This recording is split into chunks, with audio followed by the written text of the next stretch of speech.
My girlfriend got roped and wanted to keep the baby. I couldn't understand why, but then the disgusting truth behind her reasoning was revealed. My girlfriend Sarah was my world, but after she got roped at the party I wanted her not to go to, everything changed. She decided to keep the baby and called it a blessing in disguise the first time she told me she was pregnant. I simply couldn't see it that way. Every time I looked at her, I saw what he had done to her. I felt guilty for even considering leaving, but I didn't feel comfortable raising a kid that wasn't mine. I loved Sarah, but it just felt like too much to bear. I drove over to my friend Ryan's house. I asked him what he thought about it and what he would do in that situation. He joked and said, "If I were Sarah, or if I were you." I didn't even know why I came over here, knowing that Ryan makes everything a joke. After I told him seriously how I felt, he said that it was up to me, and that if I felt like it was too much to handle, then to leave. He said he wouldn't stay, but he said I should make the decision based on our relationship. I agreed, and left his house feeling conflicted. I left with more questions than I had before I went. On the car ride home, I called up my other friend that I met in our frat in college. I broke down the entire situation for Jason, and since we weren't as close as we were before, I told him it was a hypothetical situation. I think he figured out soon enough it was my reality. He told me that he would stay if he loved Sarah, because she would already have to deal with the aftermath of being roped, and I didn't want to add more damage to the healing process. He said he would stay for the sake of the baby as well, since kids that grow up without fathers tend to be less successful in life. I forgot that Jason was pro-life, but I just desperately needed some sort of validation from someone. By the time we said our goodbyes, I was pulling back into my driveway. I knew after talking to my friends that I would have to come to this decision on my own. I walked inside the house and asked Sarah if she had the time to talk. After she agreed, I told her my feelings and how I felt about the whole situation. I told her how sorry I was that she was experiencing this, and how torn she must feel about her trauma and the aftermath. Sarah had grown up in a religious household. Her family would go to Mass at the Catholic Church 3 days a week. I knew what I was getting into when I decided to be with her, so asking her if she would be open to terminating the pregnancy would be like pulling teeth. After I proposed a termination of pregnancy, she looked at me as if I had asked her to throw puppies into the fireplace. She then told me that I already knew the answer to that question. I then tried to tell her that I didn't feel comfortable raising a kid that was not mine, and how it could affect our relationship if she kept the child. She told me that if I had a problem with raising the kid,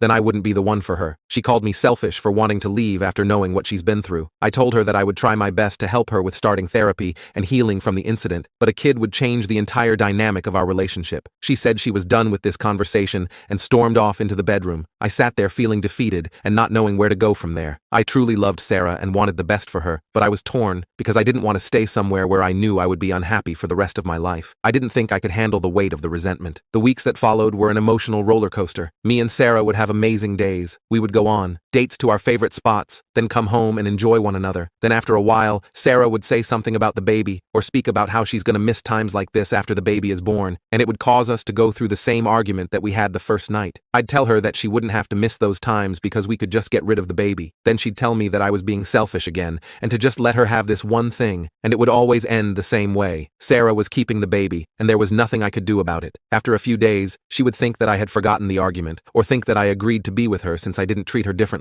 and things would go back to normal until again, she'd bring up something about the baby, and we'd have that same back and forth disagreement. I just couldn't understand why Sarah, who was 19 at the time, would want to keep this baby. Babies are crazy expensive. We were both in college at the time and had enough loans as it was. A baby would only put us in more debt. I understood the religious aspect of it, but she never seemed that interested in having any kids when we met. What changed? I went to bed that night, laid down in my dark bedroom, and began thinking. I needed to know what changed in Sarah and how we could move past it, or if we could. I decided the next day to go through Sarah's phone. I know it's not the best thing that I could have done, but talking to her about the baby only ended in arguments. I needed to know why she wanted to keep the baby so bad. I saw her text messages with her friend Bridget. There all I saw was a bunch of cat memes and the occasional girl talk about Bridget's dating life. They didn't speak much about the baby. Then I went through the rest of her most recents. They were mainly text messages from Victoria's Secret or Bath & Body Works with coupons. I felt hopeless until I stumbled across the conversation she had with her parents. I opened the group chat and see text messages from her mom the night after the incident. Her mom texted her that she wouldn't have got roped if she wasn't always showing her belly button piercing, and how she told her that she always wanted to go party with her friends, and look at where it got her. This text was as long as the phone screen. She went on to say that she shouldn't be wearing the makeup she does, and how she's always attracted attention from men since a young age, hence why the priest at their old church had to step down. She blamed her for looking too pretty, and that she tried to warn her about her promiscuous ways. Later in the text, she told her that she'd better keep it if she wanted to make it to heaven. She said that she did enough by acting like a Jezebel, and that the kid would help her slow down. She ended the hate-filled text by telling her that everything that happened to her, she deserved it. Sarah's reply wasn't there because I assumed she called her mom or talked to her in person. I checked her call log, and sure enough, 8 minutes after receiving the text message to the group chat with Sarah and her parents, Sarah had called her mom. At that moment, Sarah had walked into the kitchen where I was reading her phone. I swiped out of the messages and closed the app. Then I locked her phone and threw it down on the kitchen table with a quickness. Without being able to process what I read, I had to collect myself fast. I greet Sarah with a hug and a kiss. I could only imagine the heartache she had been through. I asked her how she was doing, trying to be as compassionate as possible. I still wanted to talk about the kid and her mom and the incident, but I knew I couldn't tell her what I knew without her, knowing that I went through her phone. She told me she was making it, but I knew from the bags under her eyes that she was going through it. I asked her if there was anything that I could do to help her, and she told me that breakfast would solve all the problems in the world right now. I chuckled and began reaching for the fridge. The next couple of weeks I tried my best to take care of her and to get her everything she needed. The realization that she didn't want the baby and her parents forcing her to have it anyway gnawed away at me. I hated that she didn't have anyone to advocate for her, but I also was torn in speaking on the matter because I didn't want to start an argument and stress her out more. Or if she found out that I went through her phone, I didn't want to lose the trust that we spent building together. One night after running her bath and cooking her favorite meal for her, I decided that I would ask her to talk to me. I wanted to know the full truth. After dinner, she asked what did I do to deserve this treatment, and I told her for being the best girlfriend ever, and we laughed. I then cleared my throat and asked her if she could talk. I could easily see the expression on her face turn from contentedness to skepticism. She asked about what, and I told her everything. I told her how I went through her phone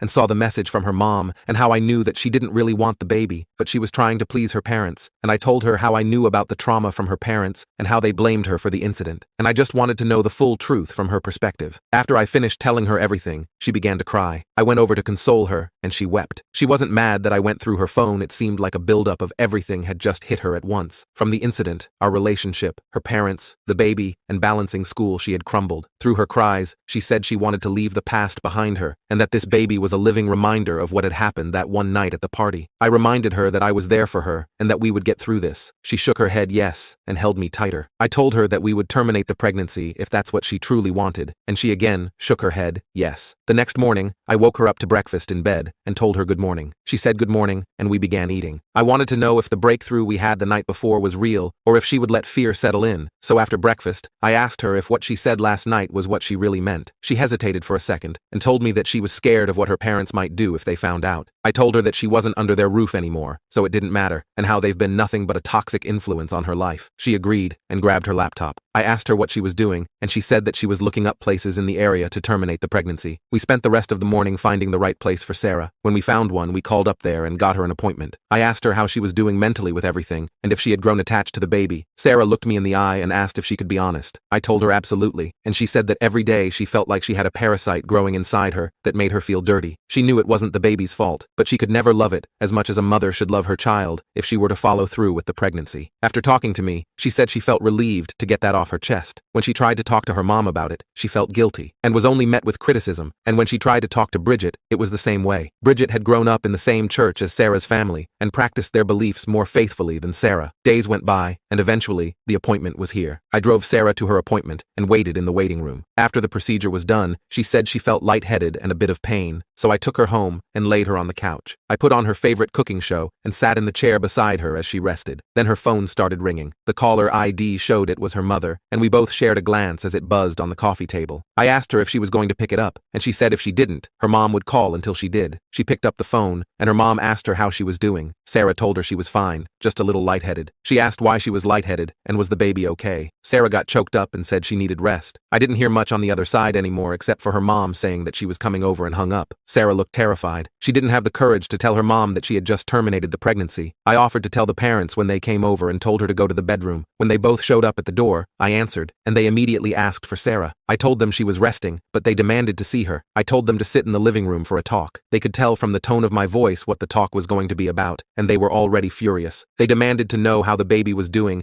and wanted to see Sarah at that instant. Sarah came into the living room, and they saw the painkillers from the clinic on the kitchen counter. I stood between them as they tried to spew hatred at Sarah. They told Sarah that she was a disgrace to the family, and that none of this would have happened if she wasn't dressing like a whore. I told them to leave the house before I called the police, and that if they showed up there again, he would get a restraining order. I told them that the only way that they would be allowed in our lives again would be if they came crawling back, begging for forgiveness. They said they would never want anything to do with sinners like us, and Sarah's father guided him and his wife out of the house. A year later, we were sitting on the balcony of our apartment, enjoying the sun of a Saturday morning. I heard our doorbell ring, and Sarah looked at me in confusion because we were not expecting any company today. I told her told her to stay there and went to open the door. To my surprise, it was her parents. They said they missed their little girl and that they wanted to make it right. Sarah had already forgiven them and said it would take years to fix their relationship, so they tried. They started spending more time together, and they would come over for dinner and even have us for dinner on weekend nights. We'd play board games and catch up, but the conversation would, without fail, turn sour by the end of the night. Her parents would say something that would trigger her, and it would end in an argument, and me and Sarah would have to leave. Sarah was going to therapy, but she wasn't completely healed from the years of trauma that her parents had put her through, and after multiple failed attempts at rekindling a relationship with her parents, she realized that the damage was done and there was no way to fix it. The months that followed their conversations were few and far between, and eventually, they lost contact. Me and Sarah's relationship was great and felt fulfilling on both of our ends, and we knew we only needed each other to get through life.